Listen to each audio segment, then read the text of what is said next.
Hello everyone, welcome to 12th Commerce SP lecture.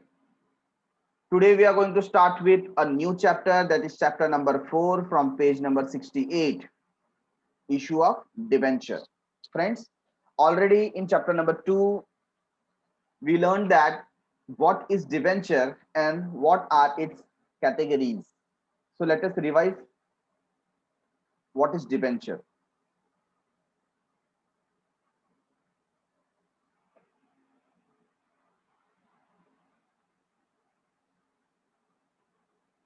The word debenture is derived from word debere,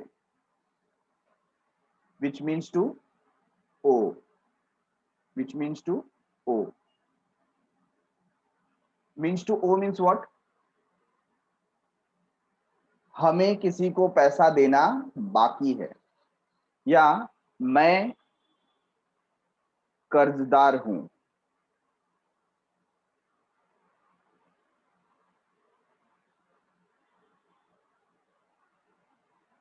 मैं कर्जदार हूं, ऐसा certify करना, ऐसा सर्टिफाई करना जिसे हम कहते हैं डिबेंचर. तो एग्जैक्टली होता क्या है, जो कंपनी है, ये पर्टिकुलर कंपनी, इसको चाहिए एक्स्ट्रा फंड्स, क्योंकि जो फंड्स उसने इक्विटी शेयर के थ्रू कलेक्ट किया था वो फंड उसको कहीं ना कहीं कम पड़ रहा है ना. पहला रिसोर्स फाइनेंस का तो क्या होता है? Equity share capital. क्या होता है? Equity share capital. और जिससे कौन आता है ऑर्गेनाइजेशन में? ऑर्गेनाइजेशन में आता है शेयर होल्डर्स. कौन आते हैं? Share holder. लेकिन अगर ये पैसा कहीं ना कहीं कम पड़े तो कंपनी किसके बारे में सोचेगी? कंपनी एक्सटर्नल सोर्सेस के बारे में सोचेगी, और उसमें सबसे पहला नाम बोरोइंग के अंदर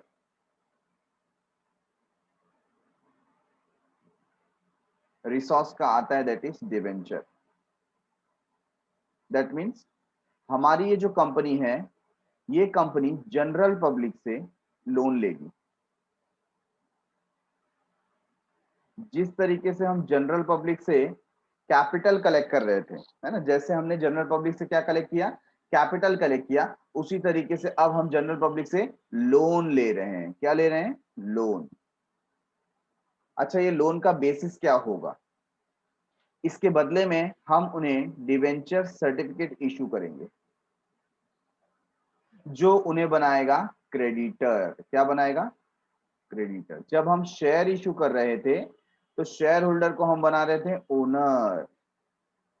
क्या बना रहे थे? ओनर. बट जब यहां पर जनरल पब्लिक डिवेंचर को सब्सक्राइब करेंगे, किसको सब्सक्राइब करेंगे? डिवेंचर. जब वो डिवेंचर परचेस करेंगे तो वो कंपनी के क्या बन जाएंगे? क्रेडिटर. क्या बन जाएंगे? क्रेडिटर. अच्छा, इनके बदले में उनको मिलेगा क्या? सबसे पहली बात, फिक्स्ड रेट ऑफ इंटरेस्ट, ये उनको मिलेगा. फिक्स्ड रेट ऑफ इंटरेस्ट, क्योंकि एक लोन है तो इस पे इंटरेस्ट तो बनता ही है. ठीक है ना. क्या वो मैनेजमेंट में पार्टिसिपेट कर पाएंगे? नहीं, वो मैनेजमेंट में पार्टिसिपेट नहीं कर पाएंगे. क्या वो मीटिंग में वोट कर पाएंगे? नहीं. क्या वो जनरल मीटिंग अटेंड कर सकते हैं? नहीं. तो सिर्फ और सिर्फ यहां पर डिवेंचर होल्डर्स ने लोन दिया हुआ है कंपनी को. इसके अलावा हमने बात की थी, एक होता है डिवेंचर ट्रस्टी. कौन होता है? Debenture trustee. जिसको किसने अपॉइंट किया है? जिसको कंपनी ने अपॉइंट किया है. कंपनी अपॉइंट करता है डिवेंचर ट्रस्टी को, जो एक मीडिएटर का काम करता है, जो एक चेन है between company and general public. अगर जनरल पब्लिक को या इन्वेस्टर को या डिवेंचर होल्डर को किसी भी प्रकार का ग्रीवेंसेस है, शिकायत है, फॉर एग्जांपल उन्हें इंटरेस्ट टाइम पर नहीं मिला या पूरा नहीं मिला या रीपेमेंट ऑफ कैपिटल नहीं हो रहा है, ऐसे केस में वो किसे कंप्लेन कर सकते हैं? डिवेंचर ट्रस्टी को कंप्लेन कर सकते हैं. अच्छा, डिवेंचर ट्रस्टी के पास पावर क्या है? इस डिवेंचर के अगेंस्ट में कंपनी ने चार्ज ओवर एसेट दिया हुआ है. क्या दिया हुआ है? Charge over asset. इसका मतलब क्या होता है? कंपनी के जो भी एसेट हैं, कंपनी के कुछ पर्टिकुलर असेट, से for example land and building, plant and machinery, या फर्नीचर एंड फिक्चर्स, कुछ भी हो सकता है, ऐसा कोई भी असेट इन्होंने क्या किया है, इस डिबेंचर के अगेंस्ट में गिरवी रखा हुआ है, मॉर्गेज रखा हुआ है, या चार्जर असेट के रूप में उन्हें दिया हुआ है।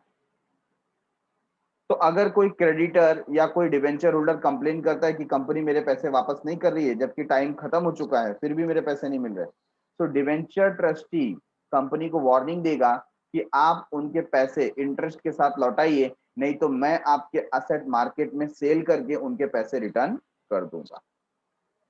तो इस टाइप के लोन को हम कहते हैं सिक्योर्ड लोन। क्या कहते हैं? Secured loan. तो डिबेंचर ये हमें एक मीडियम टर्म और लॉन्ग टर्म तरीके का लोन दिलाता है फॉर कंपनी। कंपनी के लिए क्रेडिटर्स क्रिएट होते हैं जहां पर हमें फिक्स्ड रेट ऑफ इंटरेस्ट पे करना पड़ता है एज अ कंपनी, है ना। हम एक कंपनी है तो हमें फिक्स्ड रेट ऑफ इंटरेस्ट पे करना पड़ेगा, राइट। और जब इनका पीरियड फिनिश हो जाएगा, से फॉर एग्जांपल डिबेंचर का जो पर्टिकुलर पीरियड है वो था फॉर 15 ईयर्स, तो उसका एक ड्यू डेट आएगा, और उस ड्यू डेट को मतलब 15 ईयर्स जब कंप्लीट हो जाएंगे, कंपनी को यहाँ पर रिडीम करना पड़ेगा। क्या करना पड़ेगा? रिडीम। रिडम्पशन का मतलब है पे ऑफ करना पड़ेगा, सबका जिसका पैसा था वो इंटरेस्ट के साथ में पे आउट करना पड़ेगा। Getting it? तो it's a kind of medium term और long term loan for the company.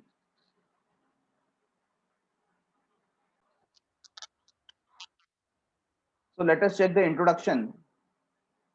Company prefer issuing debentures to raise fund as they can be repaid after a long period. देखिए ये एक बहुत बड़ा question mark हमारे सामने खड़ा होता है कि अगर company, if a company can issue equity share in the market, क्या इशू कर सकती है?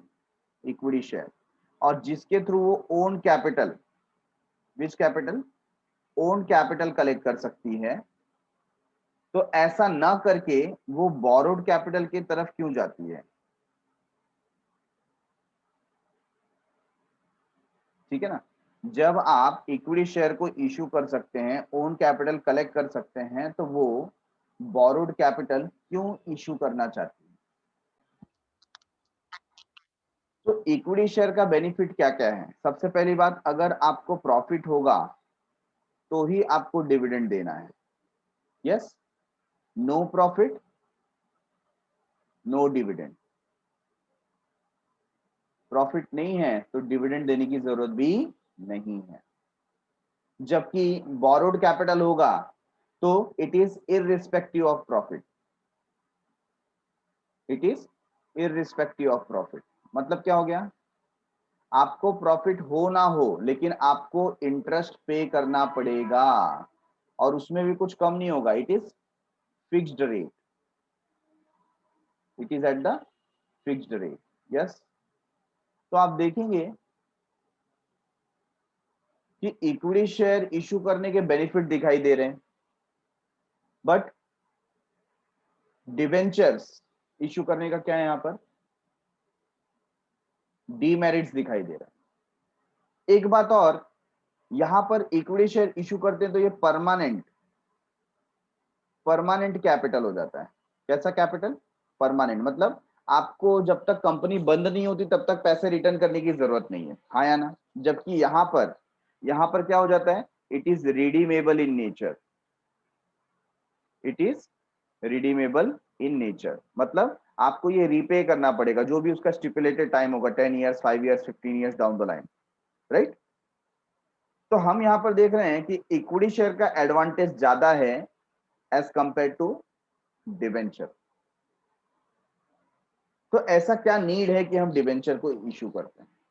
देखिए, इक्विटी शेयर को सिर्फ इशू करके कैपिटल ले लेना ये बड़ी बात नहीं है, कोई भी कंपनी कर सकती है। बट प्रॉब्लम क्या है इक्विटी शेयर के साथ में? जैसे जैसे आप इक्विटी शेयर इशू करते हैं, आप नए ओनर्स क्रिएट करते जा रहे हैं। ठीक है ना। मैं आपको एक छोटा सा एग्जांपल दूं कि अगर आपका एक हाउस होल्ड है, ठीक है ना, क्या है? एक आपका हाउस होल्ड है। अब उस हाउस होल्ड में मेंबर है सपोज 10 10 फैमिली मेंबर्स हैं।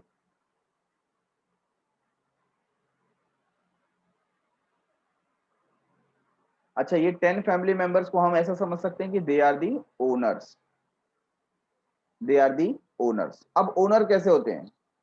कंपनी को कम प्रॉफिट हो, ज्यादा हो, चले ना चले, ओनर हमेशा ओनर रहेंगे, हाँ या ना?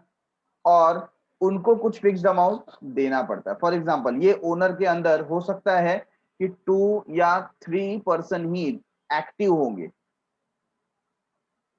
एक्टिवली वर्क कर सकते होंगे। बाकी के 6 to 7 मेंबर्स ऐसे होंगे जो कुछ काम नहीं कर रहे हैं, बट फिर भी उनको भोजन मिलेगा, सब कुछ मिलेगा जो बाकी मेंबर्स को मिल रहा है, राइट? लेकिन अगर आपसे कहे कि इस ओनर की फैमिली को और बढ़ाओ, बाहर वालों को और अंदर लेकर के आओ और उनको भी फैमिली का मेंबर बना दो, प्रॉब्लम क्या होगा? हो सकता है उसमें से बहुत सारे लोग इनएक्टिव हों, उनकी कुछ प्रोडक्टिविटी ना हो, तो उनको भी हमें ही पालना पड़ेगा। अगर मैं इसको कुछ इस तरीके से लूं कि इनकी इनकम जो है वो लिमिटेड है, क्या है इनकी इनकम? लिमिटेड, ठीक है। फॉर एग्जाम्पल, इसके अंदर जो फैमिली मेंबर है वो 10 है, और इस फैमिली को ना एक छोटा सा कॉन्ट्रैक्ट मिला या बिजनेस मिला कि एक हाउस कंस्ट्रक्ट करना चाहते हैं। क्या कंस्ट्रक्ट करना चाहते हैं? हाउस कंस्ट्रक्ट करना चाहते हैं। अब इस हाउस कंस्ट्रक्शन को लगेगा 3 इयर्स का पीरियड। कितना पीरियड लगेगा?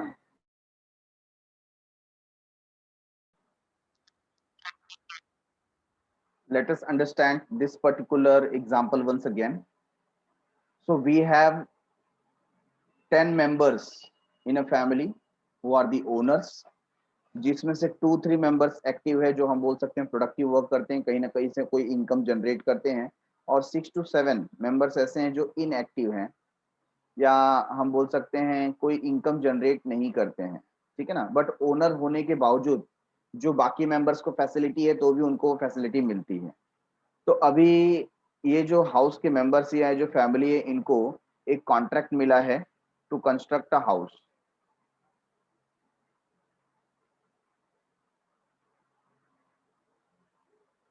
ठीक है ना? और ये हाउस उनको 3 इयर्स के पीरियड में बनाना है।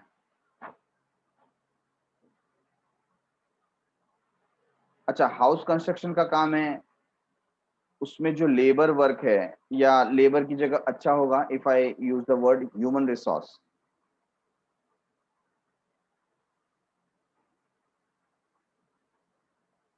तो ह्यूमन रिसोर्स उसमें 20% का चाहिए। और हमारी फैमिली में कितने हैं?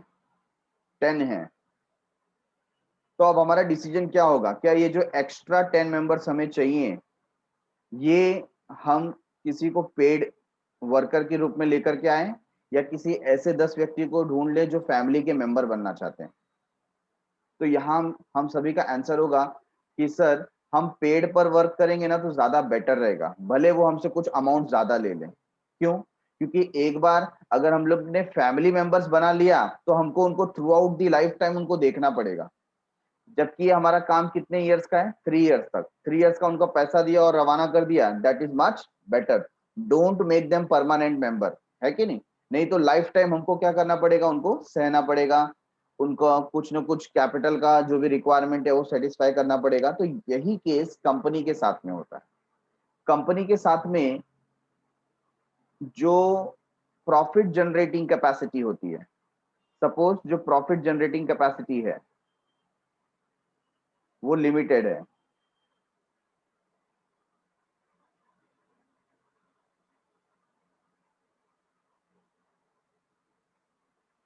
तो इसमें क्या हो रहा है? पहले अगर कंपनी के 100 मेंबर्स थे,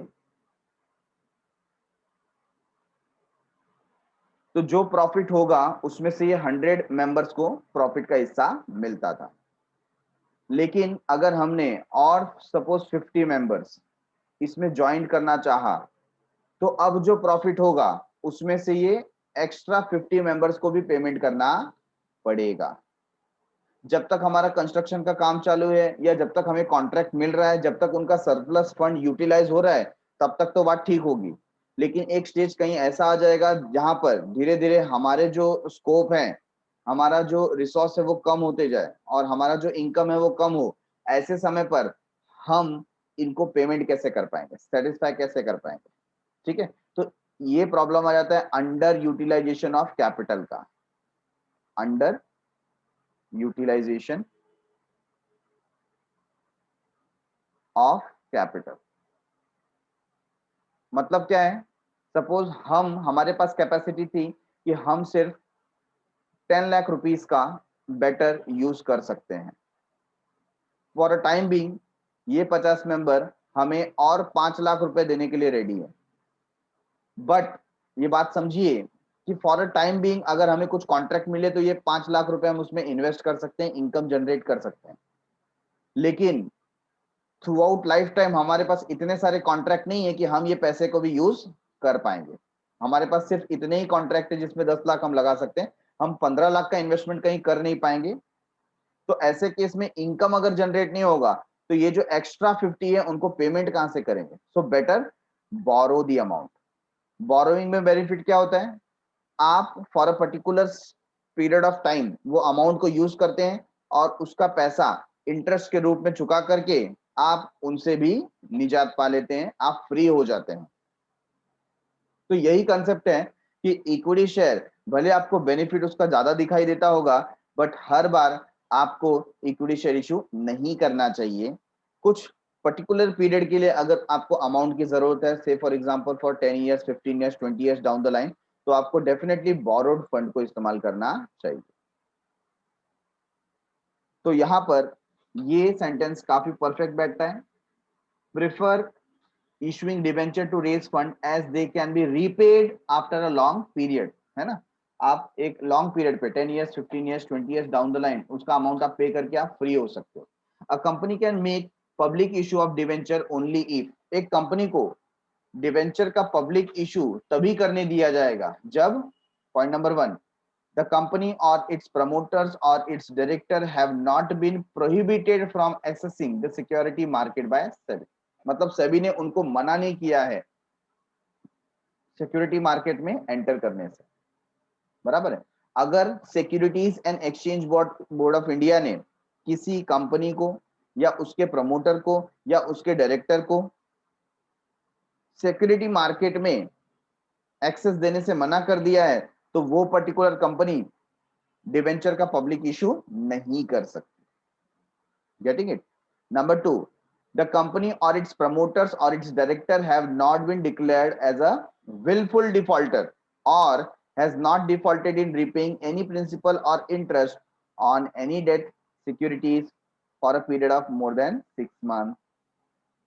तो बहुत अच्छा यहाँ पर रूल बनाया गया है कि ऐसी कंपनी भी डिवेंचर का पब्लिक इशू नहीं कर सकती जो कंपनी या उसके प्रमोटर या उसके डायरेक्टर ने कोई विलफुल डिफॉल्ट किया हो, मतलब जानबूझकर कोई डिफॉल्ट किया। डिफॉल्ट करने का मतलब समय रहते पेमेंट नहीं किया हो, चाहे वो इंटरेस्ट का हो या रीपेमेंट ऑफ कैपिटल का हो, ठीक है ना?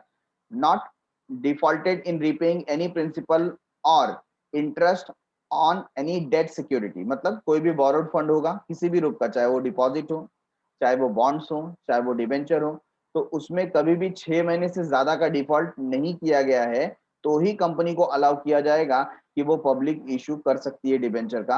अदरवाइज उसको प्रोहिबिट किया जाएगा, उसको मना किया जाएगा, वो डिबेंचर पब्लिकली इशू नहीं कर सकती। तो इस पर्टिकुलर चैप्टर में हम इसके रूल्स एंड रेगुलेशंस वगैरह देखेंगे। Regulations governing issue of debenture, तो डिबेंचर के इशू को कौन से रेगुलेशंस गवर्न करते हैं, आइए देखते हैं one by one. A company issuing debenture has to comply with the provisions of the Companies Act 2013, Companies Rule 2014, RBI guidelines and SEBI's various regulations। तो ये सबका रूल्स गाइडलाइंस को फॉलो करना पड़ता है, तभी जाकर के एक कंपनी डिबेंचर को इशू कर सकती है। Depending upon the type of debenture, company has to fulfil the following provisions और रेगुलेशन। क्या क्या है देखिए, अब यहां पर एक्ट गाइडलाइंस, रेगुलेशन और प्रोविजन क्या बोलता है उसके बारे में देख रहे हैं। सबसे पहला है कंपनीज एक्ट 2013 सेक्शन 71 कहता है contents provision for issue of debenture. मतलब अगर आप पब्लिकली डिवेंचर को इशू करना चाहते हैं तो सबसे पहले आपको कंपनीज एक्ट 2013 का सेक्शन 71 को कॉम्प्लाई करना पड़ेगा। उसमें जो कंटेंट्स लिखे हैं रिलेटेड टू इशू उसको आपको पूरा करना पड़ेगा। Number 2, companies rule 2014 rule 18 contents provision for issue of secured debenture. यहां पर स्पेसिफिकली कंपनी रूल 2014 जो है वो बात करता है कि किस तरीके से आप सिक्योर डिवेंचर को इशू कर सकते हैं, उसके रूल्स एंड रेगुलेशन क्या है, तो वो आपको फॉलो करने पड़ेंगे।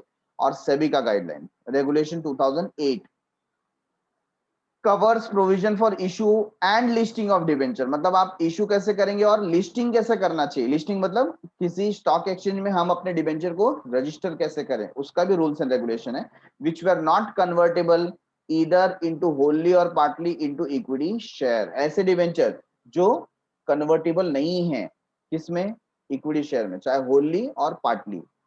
It is applicable if debentures are issued through public offer। ये वो पर्टिकुलर रूल जो है रेगुलेशन 2008 कब अप्लीकेबल होगा, जब आप पब्लिक ऑफर के लिए जा रहे हैं।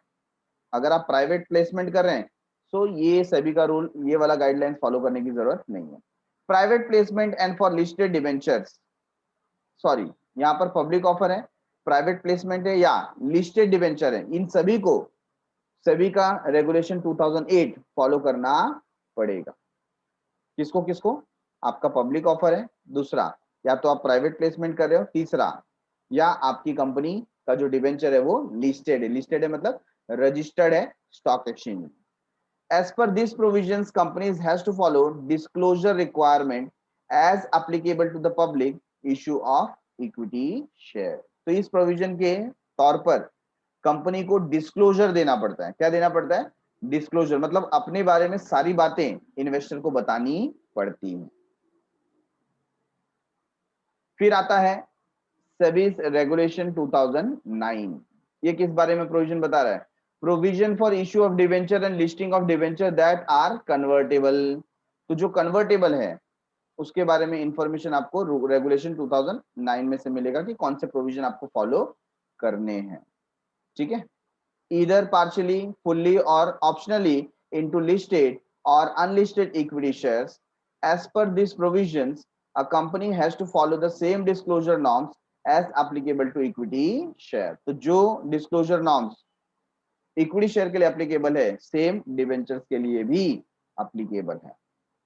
Number 5, SEBI's regulation 2015 provisions which a listed company issuing non convertible debenture. यहाँ पे कौन से डिवेंचर की बात करें, जो नॉन कन्वर्टेबल है, जो कन्वर्ट नहीं होंगे। Perpetual debt instrument etc has to fulfill the provisions related to the various listing condition which a company has to comply with। तो ऐसे केस में सेबीज रेगुलेशन 2015 को मद्देनजर रखना बहुत जरूरी होगा। और लास्ट में आ जाता है RBI guidelines meant for banks which raise capital by issuing non equity instrument. ये स्पेसिफिकली किसके लिए बना है, तो देखो कंपनी के ऊपर इसका एप्लीकेशन नहीं है, बट ऐसी कंपनी जो बैंकिंग वर्क कर रही है ना, बैंक के लिए, तो उसको आरबीआई का गाइडलाइंस फॉलो करना पड़ेगा। क्योंकि ऐसी बैंक जो फंड रेज कर रही है through non equity instrument other than equity instrument. अगर आप एक बैंक हैं और आप डिबेंचर या डिपॉजिट जैसे कोई बोरोइंग कैपेसिटी के अंतर्गत फंड को रेज करना चाहते हैं तो आपको आरबीआई का गाइडलाइन फॉलो करना पड़ेगा, क्योंकि बैंक को किसके अंडर में काम करना पड़ता है, आरबीआई के अंडर में। So a company can issue secured as well as unsecured debenture. तो कंपनी को यहाँ पर अथॉरिटी है कि वो सिक्योर्ड डिबेंचर भी इशू कर सकती है और अनसिक्योर्ड भी इशू कर सकती है। It can issue non-convertible debenture or debentures which can be converted fully or partly into equity share। तो convertible debenture हो या non-convertible, वो इन दोनों में से कोई भी इशू कर सकती है। All debentures are redeemable, that is have to be repaid। आप कभी भी परमानेंट डिबेंचर इशू नहीं कर सकते, सारे डिबेंचर रिडीमेबल होते हैं। रिडीमेबल मतलब उनका एक फिक्स पीरियड ऑफ टाइम होता है जहां पर आपको कंप्लीट करके उसका पैसा वापस करना पड़ता है। Company can issue debenture to its members or make a public offer or offer it even through private placement. तो कंपनी चाहे तो डिवेंचर को पब्लिक ऑफर के थ्रू भी दे सकती है या प्राइवेट प्लेसमेंट के थ्रू भी दे सकते हैं। हमने देखा है प्राइवेट प्लेसमेंट का मतलब क्या होता है, जहां पर जनरल पब्लिक को प्रोस्पेक्टस नहीं दिया जाता, जो गिने चुने डायरेक्टर्स कंपनीज के जो फ्रेंड्स एंड रिलेटिव्स हैं उनसे ही अमाउंट रेज किया जाता है। तो डिवेंचर भी प्राइवेट प्लेसमेंट के थ्रू इशू किया जा सकता है। Company can also list it's debenture on stock exchange.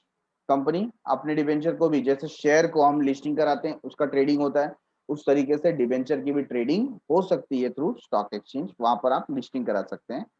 The board of director of the company have the authority to issue debenture. ये डिवेंचर इशू करने की पावर किसके पास है, अथॉरिटी किसके पास है, बोर्ड ऑफ डायरेक्टर के पास है। However the board can use their borrowing power only up to the limit permitted by the article of association. लेकिन उसके लिए भी हमारा जो एओए है, आर्टिकल्स ऑफ एसोसिएशन, उसने एक लिमिट परमिट करके रखा हुआ है, उसी लिमिट तक वो बोरो कर सकते हैं, अदरवाइज उनको जनरल मीटिंग में पहले परमिशन लेना पड़ेगा।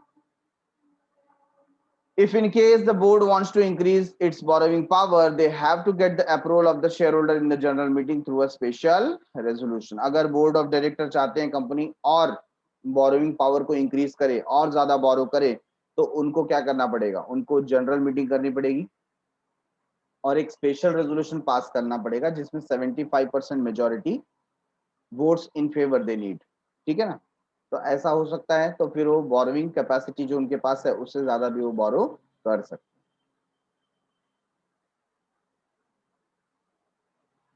अब यहां पर पर्टिकुलर जो रूल्स एंड रेगुलेशंस हैं, जो प्रोविजंस हैं, उसको कैटेगराइज किया गया है। पहला है companies act 2013, then we have companies rule 2014 and then SEBI regulation.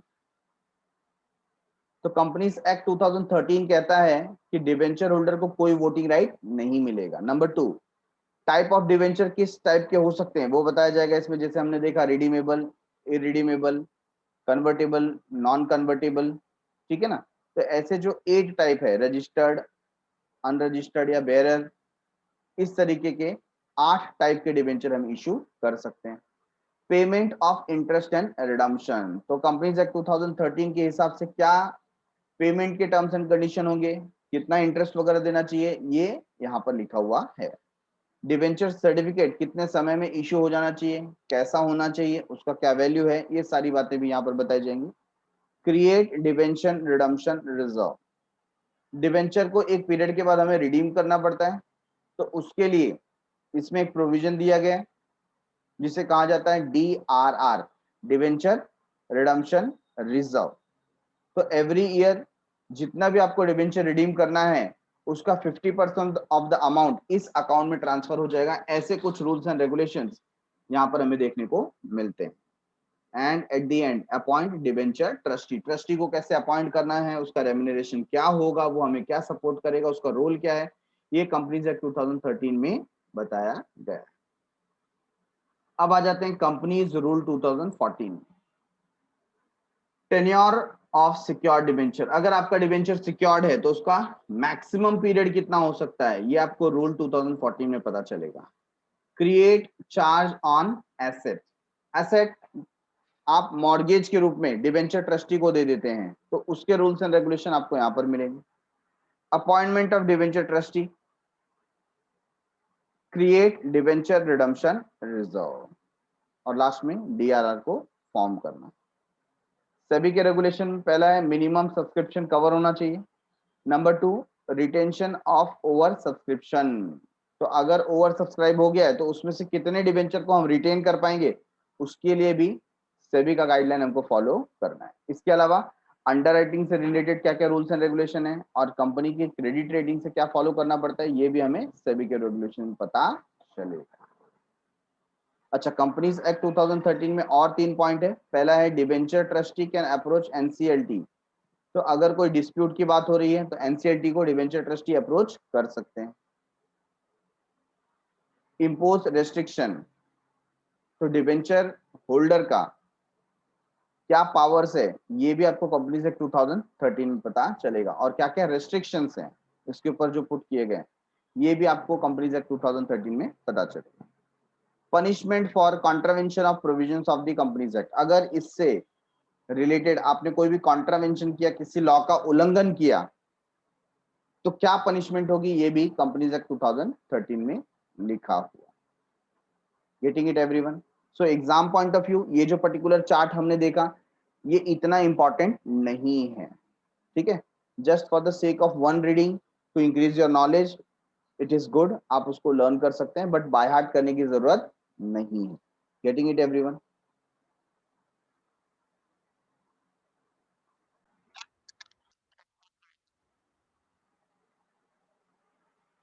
Provision number 1, no voting right. As we already know, debenture holders are creditors of the company and not the owners. Voting right किसको मिलता है? Owner को मिलता है। So, जो debenture holder हैं, they are not allowed to attend general meeting. हाँ, in case उनका कोई इंटरेस्ट इफेक्ट होता है तो उनके लिए सेपरेट मीटिंग हो सकती है, उसके अंदर उनको वोटिंग राइट मिलेंगे, बट जनरल मीटिंग में they are not allowed to sit and attend and they cannot vote in the meeting. A company cannot issue debenture with voting rights. Debenture holders are creditors of the company and so they do not have any voting right except in the matter affecting them. तो ऐसा कोई meeting होगा जिसके अंदर उनके हितों की रक्षा करनी है, we have to protect their interest, तो उसके अंदर उनको वोटिंग राइट स्पेसिफिकली दिया जा सकता है, बट जनरल मीटिंग में वो वोट नहीं कर सकते हैं। Type of debenture, a company can issue secured और अनसिक्योर्ड डिवेंचर एंड फुल्ली और पार्टली कन्वर्टेबल डिवेंचर और नॉन कन्वर्टेबल डिवेंचर। देखो कौन कौन से टाइप बता दिए यहाँ पर। सिक्योर्ड जिसके ऊपर चार्ज और एसेट दिया जाता है, अनसिक्योर्ड जिसके ऊपर चार्ज और एसेट नहीं दिया जाता, इसके अलावा फुल्ली कन्वर्टेबल और पार्टली कन्वर्टेबल या नॉन कन्वर्टेबल डिवेंचर भी इशू किया जा सकता है। To issue convertible debenture a special resolution has to be passed in the general meeting. Convertible debenture बाद में जाकर के क्या हो जाते हैं, इक्विटी शेयर में कन्वर्ट होते हैं, तो वो हमारे ओनर बन जाएंगे। तो इसके लिए जो ओल्ड ओनर हैं जनरल मीटिंग में उनसे पूछने की आवश्यकता है, तो we have to pass a special resolution. All debentures are redeemable in nature, मतलब आप परमानेंट डिवेंचर या इररिडीमेबल डिवेंचर इशू नहीं कर सकते, ठीक है। Third one, payment of interest and redemption. A company shall redeem the debenture and pay interest as per the terms and condition of their issue। जिस प्रकार से इशू के समय टर्म्स एंड कंडीशन बताए गए हैं उस तरीके से ही कंपनी को इंटरेस्ट देना है, और जब समय आ जाए तो रिडीम भी करना है। रिडीम करने का मतलब रीपेमेंट करना है, ठीक है। डिवेंचर सर्टिफिकेट, जिस तरीके से शेयर इशू होता है तो शेयर सर्टिफिकेट दिया जाता है, उसी तरीके से डिवेंचर इशू करने पर हमें डिवेंचर सर्टिफिकेट इशू करना पड़ेगा। Company has to issue debenture certificate to the debenture holder within 6 month of allotment of debenture. देखिए पीरियड कितना लंबा है, जब शेयर अलॉट होता है तो उनको सिर्फ 3 मंथ्स दिया गया, कितना, 3 मंथ्स के अंदर शेयर सर्टिफिकेट पहुंच जाना चाहिए, बट यहां पर कितना पीरियड दिया है, with in 6 month. Point number 5, create debenture redemption reserve. ये रिजर्व की क्या आवश्यकता है, कई बार होता है ना, हमें पहले से पता है कि आने वाले समय में हमें कुछ पेमेंट करना है, क्या करना है, पेमेंट डाउन द लाइन, तो आप उसके लिए क्या करते हैं, कुछ योजनाएं बना करके रखते हैं, कुछ रिजर्व करके रखते हैं। आपने देखे हो ना कई बार जो पर्टिकुलर कोई व्यक्ति है ना, वो क्या करता है, अपने एजुकेशन के लिए फंड बना करके रखता है, या कोई कोई होता है जिसको घूमने फिरने का बहुत शौक होता है, वो अपने ट्रिप के लिए, है ना, वर्ल्ड ट्रिप या वर्ल्ड टूर पे जाता है, उसके लिए वो फंड क्रिएट करके रखता है। क्यों, उसको मालूम है आगे खर्चा आएगा। उसी तरीके से जब आपको पता है कि आपने डिवेंचर लिया है, से फॉर एग्जांपल आपने 5 lakh rupees in the form of debenture लिया है, तो डिवेंचर होता क्या है, डिवेंचर तो लोन होता है, और आपको पता है कि ये मुझे 10 ईयर्स में पे करना है, तो सबसे आसान रास्ता क्या होगा, एवरी ईयर अगर आप 50,000 रुपीज सेव करो या रिजर्व में रखो, हाउ मच, 50,000, है ना, पर ईयर, तो क्या होगा, 10 years down the line 5 lakh rupees जमा हो जाएगा, और आप डायरेक्टली इसमें से पेमेंट कर सकते हैं। तो हमने क्या किया, हमने एक रिजर्व फंड बना दिया। इसी तरीके से क्या करना है कि जब आपको पता है कि इस साल कितना डिबेंचर रिडीम होने वाला है, उसके लिए पहले से कुछ कैश रिजर्व हमारे पास होने चाहिए। तो इसका क्या रूल है, company has to create a debenture redemption reserve account out of profit. तो ये पैसा कहां से आएगा, प्रॉफिट का एक हिस्सा इस रिजर्व में डाला जाएगा, of the company available for the payment of dividend. This money can be used only for the redemption of debenture. और ये पैसा सिर्फ डिवेंचर के रिडम्पशन के लिए ही इस्तेमाल हो सकता है, as per companies share capital and debentures amendment rule 2019, MCA ministry of corporate affairs, है ना, एमसीए मतलब ministry of corporate affairs has removed debenture redemption reserve requirement for listed company. अगर आपकी कंपनी लिस्टेड है तो आपको ये डीआरआर मेंटेन करने की जरूरत नहीं है। NBFC and housing finance company, इसके लिए भी आपको डीआरआर मेंटेन करने की जरूरत नहीं है। बट अगर आपकी कंपनी अनलिस्टेड है तो आपको डिवेंचर रिडम्पशन रिजर्व क्रिएट करना पड़ेगा। अपॉइंट ऑफ डिवेंचर ट्रस्टी, हमने बात की थी ट्रस्ट डीड की, जिसमें कंपनी को एक डिवेंचर ट्रस्टी अपॉइंट करना पड़ता है। तो कब अपॉइंट करना पड़ेगा, if the company issues prospectus or invites more than 500 people. Company अगर जनरल पब्लिक के लिए प्रोस्पेक्टस इशू करता है और 500 लोगों से ज्यादा को इनवाइट करता है, जिसे हम पब्लिक इशू बोल सकते हैं, ठीक है ना। तो company has to appoint one or more debenture trustee. तो कंपनी को किसको अपॉइंट करना पड़ेगा, डिवेंचर ट्रस्टी को अपॉइंट करना पड़ेगा। Debenture trustee project the interest of the debenture holder, protect the interest of the debenture holder. वो प्रोटेक्ट करेगा डिवेंचर होल्डर के इंटरेस्ट को, मतलब उनके हितों की रक्षा करेगा। कुछ प्रॉब्लम, कोई ग्रीवेंसेस होंगे तो वो डिवेंचर ट्रस्टी के पास जा सकते हैं, उसको अप्रोच कर सकते हैं। Company has to appoint trustee by entering into contract with them called as debenture trust deed. तो इन दोनों के बीच में जो कॉन्ट्रैक्ट होगा उसे कहा जाता है डिवेंचर ट्रस्ट डीड, ठीक है। Point number 7, debenture trustees can approach NCLT. NCLT मतलब नेशनल कंपनी लॉ ट्रिब्यूनल। ये कोर्ट होता है जिसमें स्पेसिफिकली कंपनी से रिलेटेड चीजों पे डिस्कशन होता है, या वो मुकदमे चलाए जाते हैं जो कंपनी से रिलेटेड हैं, बराबर है। तो यहां पर एनसीएलटी का फुल फॉर्म क्या है, national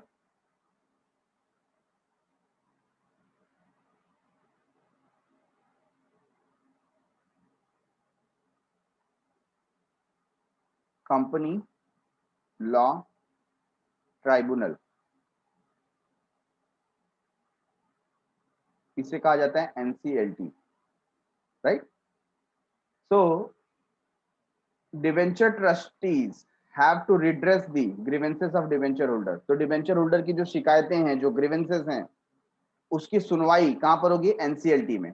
if the company default in repaying the principal amount, अगर कंपनी ने मेच्योरिटी पे प्रिंसिपल अमाउंट रिटर्न नहीं किया, डिफॉल्ट किया है, और default in paying in interest thereon, और इंटरेस्ट भी पे नहीं कर रही है, तो debenture trustee can approach NCLT, national company law tribunal, for redressal. तो सुनवाई के लिए वहां पर वो जा सकते हैं।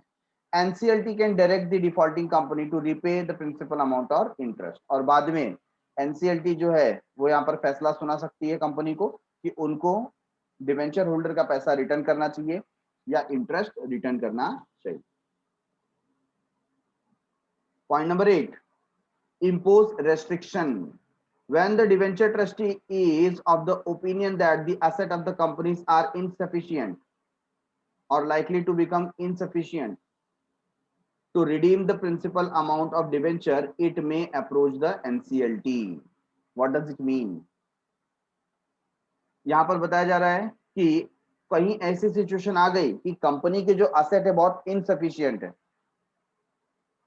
और इस कदर से इनसफिशियंट है कि डिबेंचर होल्डर का जो पैसा है वो अब हम रिपे नहीं कर पाएंगे। अगर सारे असेट भी बेच दिए तो भी पैसा आप रिपे नहीं कर पाओगे, ठीक है ना। तो ऐसे केस में जो डिबेंचर ट्रस्टी है वो एनसीएलटी को अप्रोच कर सकते हैं, और एनसीएलटी ऑर्डर करेगा, क्या ऑर्डर करेगा, to restrict incurring further liabilities, और ज्यादा लायबिलिटीज लेने से कंपनी को मना करेगा, रोकेगा, रेस्ट्रिक्ट करेगा, so as to protect the interest of the debenture holder. ये कब किया जाता है कि कंपनी के ऊपर ऑलरेडी कर्जा है और कंपनी और कर्जा लेने की फिराक में है, जबकि कंपनी के जो असेट है वो कम है, कंपनी को बेच भी दिया जाए तो भी क्रेडिटर्स के पैसे वापस नहीं हो सकते। ऐसे केस में फिर रेस्ट्रिक्ट किया जाएगा, कंपनी और लोन नहीं ले सकती। Last point, punishment for contravention of provisions of the companies act.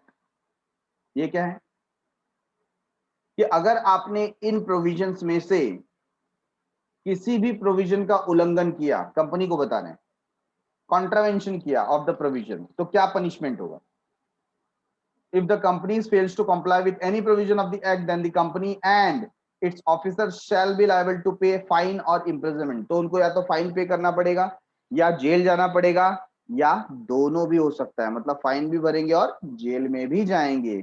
ऐसे तरीके का पनिशमेंट उन्हें मिल सकता है। So friends, we have completed provisions related to debentures. तो जब आपको डिवेंचर इशू करना है तो ये 9 पॉइंट्स आपके माइंड में होने चाहिए, जो एक एक करके हमने यहाँ पर देखे। आई होप आपको इसके अंदर टोटल क्लैरिटी मिल गई है। तो इसको आप रीड कीजिए और फिर से एक बार मेमोराइज करने का उसको कोशिश कीजिए। तो इसी के साथ यहाँ पर हम एंड करते हैं। Done for the day. Thanks a lot for watching. मिलते हैं अगले एपिसोड में, तब तक के लिए बाय बाय, शुक्रिया, शब्बा खैर, सायोनारा, बाय बाय एवरीवन।